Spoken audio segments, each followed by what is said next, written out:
Hello students, हमने अभी तक मैट्रिक्स पढ़ा है।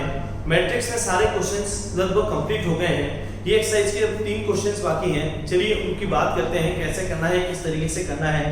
तो आज हम जो बात करने वाले हैं वो क्वेश्चन नंबर 13 की करने वाले हैं। तो देखिए क्वेश्चन नंबर 13 में हमें क्या लिखना है और हमें किस तरीके से करना है। आज हम जो बात कर रहे हैं क्वेश्चन नंबर 13 की कर रहे हैं। 13 में क्या कहना है, यदि a बराबर जो मुझे दिया गया वो दिया जा रहा है 1, फिर दिया गया है -1, फिर मेरे पास लिखा हुआ है 0, यहाँ लिखा हुआ है 7, ठीक है।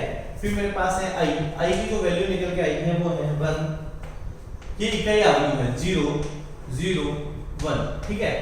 और हमें कहा गया है k का मान ज्ञात कीजिए, जहां हमें समीकरण दे दी a² बराबर 8a प्लस k। 8i नहीं है, हमें 8a दिया हुआ है प्लस k i दिया हुआ है, इस तरीके से। तो हमें पहले a² निकालना है, फिर 8a निकालना है। तो हमने सबसे पहले क्या निकाला, a² निकाला। तो a² निकालने के लिए मुझे क्या करना होगा, a into a को मल्टीप्लाई करना होगा, ठीक है। a² निकालने के लिए मुझे क्या करना होगा, a को a से मल्टीप्लाई करना होगा। तो a को a से मल्टीप्लाई करने के लिए हम क्या कर रहे हैं, सबसे पहले देखिए a लिख देते हैं। a की वैल्यू है 1, यहाँ है -1, फिर यहाँ है 0, यहाँ है 7। अब इसका जो मल्टीप्लिकेशन करना है, वापस करना है मुझे 1 के साथ, -1 के साथ, फिर यहाँ 0 के साथ और यहाँ 7 के साथ। देखिए हम क्या करेंगे, 1 का मल्टीप्लाई करेंगे 1 के साथ, 0 का मल्टीप्लाई करेंगे 0, ठीक है। 1 का मल्टीप्लाई 1, 0 का -1 से, राइट है। फिर -1 का करेंगे तो यहाँ -1 आएगा और यहाँ करेंगे तो माइनस का 7 प्राप्त हो जाएगा। देखते हैं, 1 का 1 से किया 1 आया, 0 का -1 से किया 0 आया, -1 का 1 से किया 1 आया, 7 का -1 से किया -7 आया। फिर आगे स्टार्ट करते हैं, 1 का 0 से किया 0 आया, 0 का 7 से किया 0 आ गया। फिर आया -1 का किया 0 से तो 0 आया और 7 का 7 से कर दिया तो 49 आया। तो आपने देखा यहाँ मुझे प्राप्त हुआ 1, यहाँ प्राप्त हुआ -8, यहाँ प्राप्त होने वाला है 0 और यहाँ जो प्राप्त होने वाला है वो 49 प्राप्त होने वाला है। तो ये आपको a मिल गया। अब आपको क्या निकालना है, आपको निकालना है 8a। तो 8a के लिए आपको क्या करना होगा, 8 मल्टीप्लाई बाई a की वैल्यू पुट कर देते हैं 1 -1, फिर यहाँ आएगा आपके पास में 0, यहाँ है 7, ये लिखा गया है। तो देखिए कितना आएगा, 8 -8, यहाँ आएगा 0 और 8 7 जा 56, आठों साथ कितने थे 56, 8 7 जा 56। इस तरीके से मैंने a² निकाल दिया, इस तरीके से मैंने 8a निकाल दिया। अब मुझे क्या निकालना है, मुझे निकालना है ki। मुझे क्या निकालना है, ki। तो ki के लिए मुझे क्या करना होगा, k को i से मल्टीप्लाई करना होगा। तो यहाँ आ जाएगा 1 0 0 1, ठीक है। अब आप मल्टीप्लाई कर दीजिए तो आपको मिलने वाला है k 0 0 k और अपना काम होने वाला है। अब हमारे पास जो बचेगा वो भी हम सॉल्व कर लेंगे। तो पहले आप इसको अच्छे से नोट डाउन कर लीजिए, ठीक है। उसके बाद मैं आपको इसका आगे का सॉल्यूशन करवा देता हूं। वीडियो पॉज कीजिए, नोट डाउन कीजिए।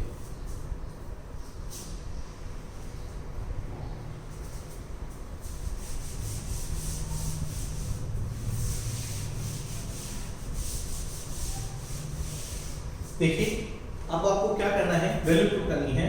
आपने ले ली a² बराबर 8a प्लस ki, राइट है। अब वैल्यू पुट कर देते हैं।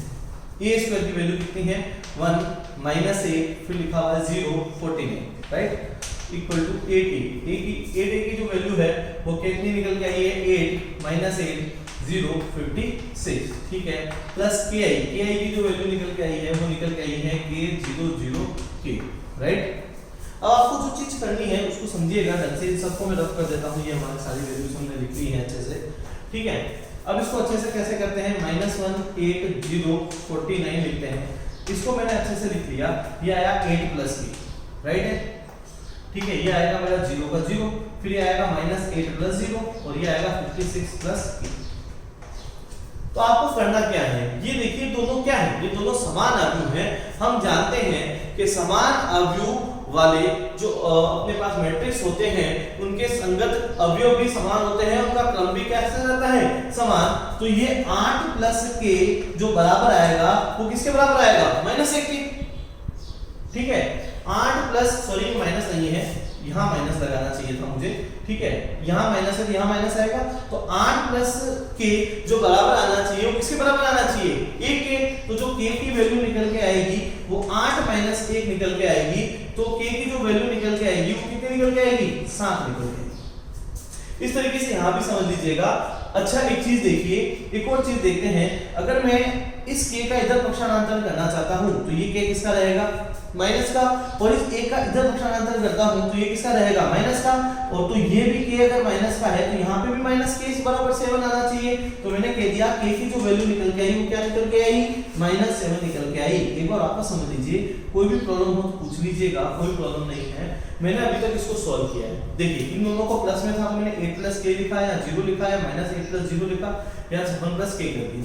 अब मैंने क्या किया, 8 प्लस k की वैल्यू यानी इसकी वैल्यू इसके बराबर कर दी। देखिए 8 प्लस k की वैल्यू इस a के बराबर कर रहा हूं, बराबर कर दी। अब इस a का पक्षांतरण किया, इसको इधर कर दिया, इसको इधर भेज दिया, इसको इधर भेजेंगे तो माइनस का आ जाएगा और ये आ जाएगा। अब आपके पास माइनस के बराबर 7 आया, k की वैल्यू कितनी आ गई, -7 आ चुकी है। कोई भी प्रॉब्लम है पूछ लीजिएगा, कमेंट्स में पूछ लीजिएगा या व्हाट्सएप पे पूछ लीजिएगा, जैसा आपको सूटेबल लगता है उस तरीके से आप पूछ सकते हैं। वीडियो पॉज कीजिए, नोट डाउन कीजिए।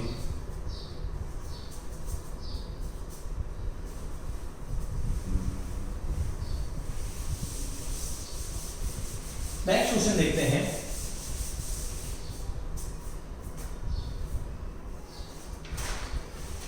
नेक्स्ट क्वेश्चन में है a का मान ज्ञात कीजिए, क्वेश्चन नंबर 14। देखिए क्वेश्चन नंबर कौन सा करना है, 14 करना है। अच्छा क्वेश्चन है, ढंग से समझिएगा। यहां लिखा हुआ है 1, यहां लिखा हुआ है 2, यहां लिखा हुआ है -3, यहां लिखा हुआ है 0, यहां लिखा गया है -1, यहां लिखा है 4 और ये आ चुका है अपने पास a, ठीक है। इसी तरीके से नेक्स्ट चलते हैं, ये आएगा 1, ये आएगा -2, फिर ये है अपने पास 13, उसके बाद हमें मिलने वाला है -4, यहाँ आने वाला है -10, फिर ये है 20, नेक्स्ट जो मिलने वाला है वो 3, 6 एंड -9 मिलने वाला है और हमें कहा गया है a का मान ज्ञात कीजिए। देखिए कोई a मैट्रिक्स है, ठीक है, वो हमें ज्ञात करनी है।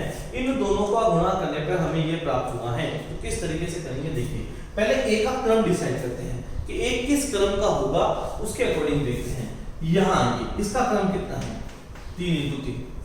ढंग से समझिएगा, जो आपको अवयव मिलने वाला है उस अवयव का क्रम देख लीजिए। उस अवयव का क्रम क्या मिलने वाला है आपको, 3 × 3 के क्रम का मिलने वाला है। अच्छा इसका क्रम देख लीजिए, 1 2 3, मतलब पंक्तियां कितनी हैं, 3 × 2। अब आपको क्या है, जैसे इसका मैंने क्रम दिखा, इसका क्रम है 3 × 2 और जो मूल अवयव प्राप्त हुआ है वो 3 × 3 का प्राप्त हुआ है। इस a का आपको क्रम पता नहीं है, तो आपको पता है कि एक चीज समझ लीजिएगा कि अगर यहां पहले अवयव में स्तंभों की संख्या 2 है तो दूसरे अवयव के भी स्तंभों की संख्या कितनी रही होगी, 2 रही होगी, राइट है। तो स्तंभ तो मुझे पता चल गया। अब आपके पास क्या है, ये देख लीजिए, आपको यहां से 3 मिला है, यहां से 3 मिला, तभी तो 3 × 3 का है, तो जो यहां पे रहेगा वो 3 × 2 × 3 का रहेगा। अगर ये 3 × 2 है तो ये 2 × 3 का रहेगा, तभी तो आपको मूल सारणिक जो ये जो अपने पास अवयव मिलने वाला है, सारणिक नहीं है अवयव है, मूल अवयव जो मिलने वाला है वो किसका मिलने वाला है, 3 × 3 के अवयव का मिलने वाला है। जो आपको मैट्रिक्स प्राप्त होगी वो 3 × 3 की होगी। वापस समझिए, ये किसके क्रम का है, 3 × 2 का है, हमें क्या चाहिए, 3 × 3 चाहिए। एक चीज तो फिक्स हो गई, यहाँ 2 है तो यहाँ पे भी क्या आएगा, 2, क्योंकि हमें पता है कि जब किसी अवयव का गुणा तभी संभव होता है जब वो क्या कहता है कि पहले अवयव के स्तंभों की संख्या दूसरे अवयव के पंक्तियों की संख्या के बराबर हो जाए तो उनका गुणन संभव है। तो यहाँ 2 है तो यहाँ पे कितना होगा, 2 होगा। अब यहाँ 3 है तो यहाँ पे भी क्या होगा, 3 होगा, ठीक है। यहाँ 3 है, यहाँ 3 क्यों होगा, देखिए क्योंकि मुझे यहाँ 3 × 3 मिल रहे हैं। हमें क्या मिलता है, पहली अवयव के पंक्ति और दूसरे अवयव का स्तंभ मिलता है। तो अगर दूसरे अवयव का स्तंभ मिलता है तो ये ना स्तंभ, तो इसको यहाँ लिख दी, राइट है। तो मुझे पहले तो एक चीज पता हो गई कि जो मेरा a का क्रम है वो 2 × 3 का है। जो मुझे अवयव का क्रम मिलने वाला है ये 2 × 3 का है, तो मैंने इसको लिख दिया पहले अच्छे से। मैंने इसको लिखा 1, फिर मैंने इसको लिखा 2, फिर मैंने इसको लिखा -3। फिर मैंने इसको लिखा 0, फिर मैंने इसको लिखा -1, फिर इसको लिखा 4। ठीक है, यहाँ तो कोई प्रॉब्लम नहीं है। अब हमने क्या लिखा, a का क्रम बना दिया। अब जो a का क्रम था वो मुझे पता था, तो मैंने इसको लिख दिया a11, इसको लिख दिया a12, इसको मैंने लिख दिया a13, a21, a22 और ये आएगा a23, और ये मेरे आ जाएगा 3 × 2 के क्रम का, और ये आएगा 2 × 3 के क्रम का। सही है, ये कौन से क्रम का है, 3 × 2 का, और ये है 2 × 3 का। और इसी के सामने मुझे एक अपना मिला हुआ है अवयव, वो भी मैं लिख देता हूँ 3 × 3 के क्रम का, 1 - 2 और 13, और यहाँ है -4 -10 और यहाँ लिखा गया है 20। ठीक है, इसी तरीके से ये है 3 6 और ये है -9। ठीक है, कोई प्रॉब्लम नहीं, ये लिखा गया है। वापस चेक कर लेते हैं, 1 - 2 13 -4 ये है 3 6 और ये 3 3। अब इन दोनों को गुणा करना है और इसके बराबर करना है, अपना कार्य हो जाएगा। तो इन दोनों का गुणन तो वैसे ही संभव है, हमने क्या कहा था, left to right up to down, अब इनका गुणा करते हैं। ठीक है, मेन स्टेप ये, मेन स्टेप पे ढंग से समझिएगा। 1 का गुणा इसके साथ किया तो आया a11, 0 का गुणा इसके साथ किया तो प्लस का 0, राइट है। अब दूसरी वाली 2 का गुणा करेंगे तो ये आएगा 2a11, 2a11, इसको करेंगे माइनस का a21 आएगा, राइट है। अब इसकी बारी -3a11 माइनस, ठीक है, प्लस आएगा बीच में, 4 का गुणा करेंगे तो 4a21 आएगा, राइट। अब बात करते हैं दूसरे स्तंभ की। 1 का गुणा करते हैं तो ये आया a12, इसको करेंगे तो ये आएगा प्लस का 0। नेक्स्ट इसका करेंगे तो ये आएगा 2a12 माइनस यहाँ आ जाएगा a22। नेक्स्ट करेंगे माइनस का 3a12 और ये आएगा प्लस का 4a22। नेक्स्ट चलते हैं, a का गुणा किया इसके साथ तो a13, फिर आएगा 0 का करेंगे तो प्लस का कितना आ जाएगा 0, राइट, तो प्रॉब्लम ही नहीं चाहिए। 2 का गुणा करेंगे तो आएगा 2a13, ठीक है, माइनस a23, ठीक है। अब 3 का करेंगे तो -3a13 माइनस यहाँ कितना आना चाहिए, प्लस आ जाएगा यहाँ पे 4a23, और इसको बराबर करना है मुझे किसके, इसको बराबर करना है 1 - 2 13, फिर यहाँ आएगा -4 -10, फिर यहाँ आएगा 20, ठीक है, ये बराबर है 3 6 -2 के। और यहाँ मैंने ऑब्लिक का साइन लगा दिया है। इस क्वेश्चन के लिए सॉल्यूशन अभी मेरे पास बाकी है, समझिए। अब ये दोनों समान अवयव हैं, क्यों है समान अवयव, क्योंकि बीच में बराबर आ रहा है। अगर ये समान अवयव है तो आप क्या कर सकते हैं, इनके संगत अवयव बराबर कर सकते हैं, इनका क्रम भी समान कर सकते हैं। वैसे क्रम दोनों का समान है तो इनके अवयव बराबर कर देते हैं। तो a11 बराबर आ गया किसके, 1 के। a11 की वैल्यू मेरे पास मिल गई, वो कितनी है 1। इसी तरीके से a12 की जो वैल्यू आई है वो -4 के बराबर आ गई है, और इसी तरीके से a13 की जो वैल्यू निकल के आई है वो 3 निकल के आई है, और ये भी मेरे पास आ चुका है। देखिए a11 की वैल्यू 1 के बराबर, a12 की वैल्यू -4 के बराबर, a13 की वैल्यू 3 के बराबर। अब इसके बराबर कर देते हैं। देखिए क्या लिखा हुआ है, 2a11 माइनस a21 बराबर होगा किसके, -2, कोई दिक्कत नहीं। तो 2 × कितना आएगा 1 माइनस a21 बराबर -2, तो ये आएगा 2 माइनस a21 बराबर -2। इसका पक्षांतर कर देते हैं तो माइनस का a21 बराबर माइनस का 2 माइनस का 2, तो माइनस a21 बराबर माइनस का 4, माइनस से माइनस कट गया तो a21 की वैल्यू कितनी आ गई 4। तो मेरे पास a21 कितना आ चुका है 4 आ चुका है। अब नेक्स्ट देखते हैं, अब मेरे को निकालना है इसके लिए। मैंने कहा 2a12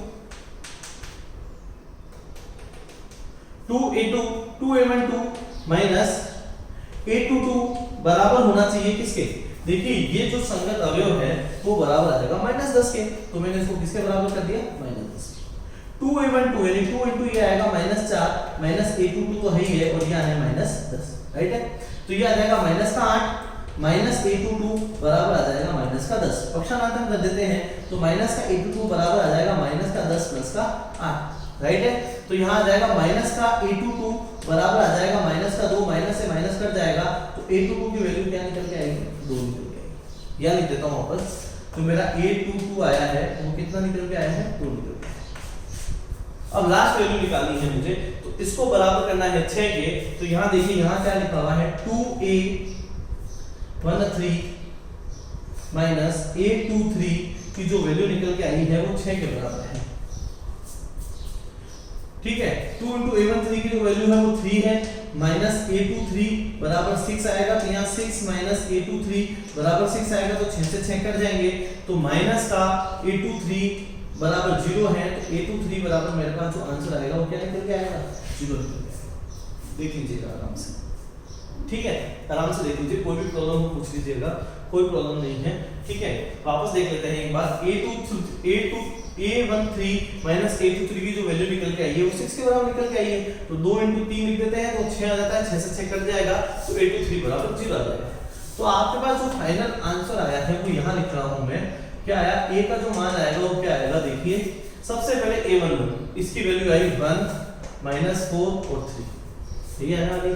अब उनकी वैल्यू क्या है, a21 की वैल्यू आई है 4, फिर आई है इसकी वैल्यू a22 की वैल्यू जो निकल के आई वो 2, और जो एंड में निकल के आया वो 0 निकल के आया। इस तरीके से मुझे 2 into 3 के क्रम का अवयव मिल चुका है। अच्छा क्वेश्चन है, इंपॉर्टेंट क्वेश्चन है, ढंग से समझिएगा।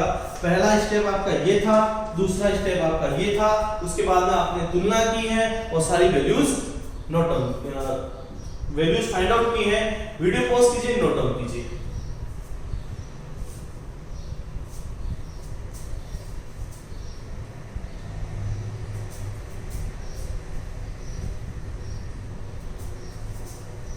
कोई भी प्रॉब्लम हो तो पूछ लीजिएगा।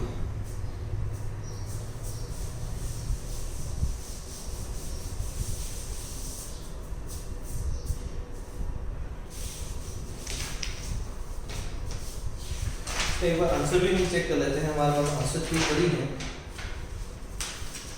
देखिए हमने 2.2 का जो लास्ट क्वेश्चन किया है 1 4 - 4 2 3 0 राइट आंसर है।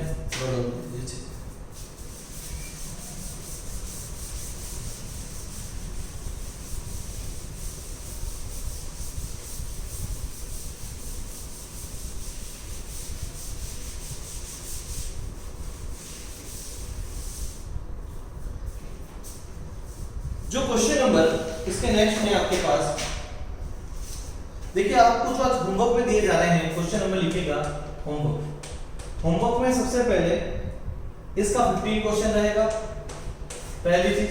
फिर विविध प्रश्नमाला का स्टार्ट कीजिए आप। विविध प्रश्नमाला के कौन कौन से क्वेश्चन आपको करके लेके आने हैं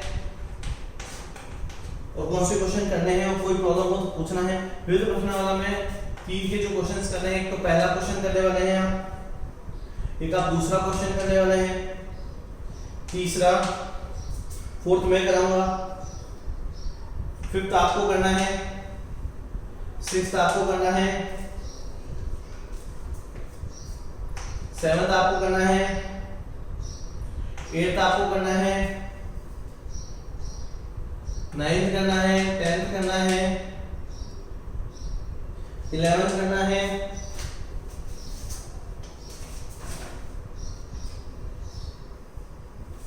ये आपके लिए होमवर्क रहेगा।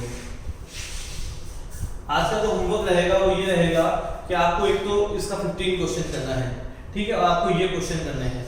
आपका अप्रोक्सीमेट ये चैप्टर लगभग समाप्त होने जा रहा है, ठीक है। विविध प्रश्नमाला आप घर पे बैठ के कर लीजिएगा। काफी क्वेश्चन मैंने आज आपको होमवर्क दे दिए हैं, आप कर सकते हैं। कोई भी प्रॉब्लम हो तो आप आसानी से पूछ सकते हैं, कोई प्रॉब्लम नहीं है। आप कमेंट में बस क्वेश्चन नंबर डाल दीजिएगा, मैं आपको करा दूंगा, ठीक है। कोई भी क्वेश्चन पूछ सकते हैं विविध प्रश्नमाला का। विविध प्रश्नमाला के ये क्वेश्चन आपसे आसानी से हो जाएंगे, आज ये कर लीजिएगा। कुछ क्वेश्चन मैं आपको कल दे दूंगा, कुछ ऐसे आपको पर डे कुछ ना कुछ 5-6 क्वेश्चन देता रहूंगा, जिससे आपकी प्रैक्टिस होती रहेगी और आप इसे अच्छे से करते रहिएगा। इस तरीके से हमारा जो थर्ड चैप्टर है वो समाप्त हो चुका है, हमने तीसरा चैप्टर है वो पूरा कंप्लीट कर लिया है। अब बात है आपके पढ़ने की, आपने कितना पढ़ा है। देखिए मैट्रिक्स आपका कंप्लीट हो चुका है, अब आपके बाद में इसका डिटरमिनेशन स्टार्ट कर दूंगा मैं, मतलब सारणी स्टार्ट कर दूंगा। और सारणी तभी आपको अच्छे से समझ में आएगी जब आपको मैट्रिक्स समझ में आ रही है। मैंने आपको यही कहा था कि समय निकलता जाएगा, चैप्टर होते चले जाएंगे, आपका कोर्स लेंथी होता चला जाएगा। समय का सदुपयोग कीजिए, पढ़ना स्टार्ट कीजिए। देखिए अभी हम क्या कर रहे हैं, हम थर्ड चैप्टर स्टार्ट कर चुके हैं, कंप्लीट कर चुके हैं। उसके बाद हमारा फोर्थ रहेगा, हमारे बाद फिफ्थ रहेगा। तो ये तीनों यूनिट है, ये जल्दी खत्म होने वाली है। इनमें लगभग 10 से 15 दिन लगेंगे, उससे ज्यादा नहीं लगेंगे। 10 से 15 दिन में तीनों चैप्टर आपके समाप्त हो जाएंगे, तो आपके ऊपर एक बहुत बड़ा बर्डन आ जाएगा। मार्क्स का देखे जाए तो 10 मार्क्स का बर्डन है, और यूं देखा जाए तो कम से कम आपको इतनी प्रॉब्लम हो जाएगी कि आगे के चैप्टर जो समझने और पढ़ने में प्रॉब्लम क्रिएट हो जाएगी। जैसे ये तीसरा चौथा पांचवा चैप्टर कंप्लीट हो जाएगा, उसके बाद में मैं आपको फर्स्ट और सेकंड कराऊंगा। इस तरीके से हमने जो आगे के 5 पार्ट है वो पूरे कंप्लीट करने हैं, लेकिन पहले आपको ये चैप्टर पढ़ना होगा। देखिए, मैं सभी बच्चों से उम्मीद करता हूँ कि वो घर पे पढ़ रहे होंगे। अपना समय मत खराब कीजिएगा, पढ़ने में समय दीजिएगा। जब तक आप नहीं पढ़ेंगे आप आगे नहीं बढ़ पाएंगे। तो आपको पढ़ना बहुत जरूरी है, इसलिए आप पढ़ते रहिए, बढ़ते रहिए। कोई भी प्रॉब्लम हो उसे जरूर से पूछिए। आप स्कूल से हमारा व्हाट्सएप नंबर ले सकते हैं, वहां हमें मैसेज कर सकते हैं, हमसे कोई भी सॉल्यूशन पूछ सकते हैं। आपको जितनी जल्दी होगी आपको सॉल्यूशन प्रोवाइड करवाया जाएगा। प्राथमिकता आपकी पढ़ाई को दी जा रही है, आपके अध्ययन को दी जा रही है। हमें ये मतलब नहीं है कि आप किस वे में पूछ रहे हैं। आप हमें फोटो खींच के क्लिक कर दीजिए, सर मुझे क्वेश्चन समझ में नहीं आ रहा। आप हमें कुछ भी कर सकते हैं, आप हमें कमेंट में पूछ सकते हैं कि मुझे क्वेश्चन नंबर 17 समझ में नहीं आ रहा है, मुझे मिसलेनियस का 15 क्वेश्चन समझ में नहीं आ रहा है, 11 नहीं समझ में आ रहा है, या मैंने कोई होमवर्क में दिया है वो समझ में नहीं आ रहा है। जितने भी आप जो भी क्वेश्चन पूछेंगे हम आपको बता देंगे, समझा देंगे। वो कोई प्रॉब्लम नहीं है, बस आपको क्या करना होगा, पूछना होगा। इसलिए आप क्या कीजिए, क्वेश्चन पूछिए। आप पूछेंगे कब, जब आप पढ़ेंगे, तो आपका पढ़ना बहुत जरूरी है। ठीक है, थैंक यू सो मच। आप पढ़ते रहिए और आगे बढ़ते रहिए।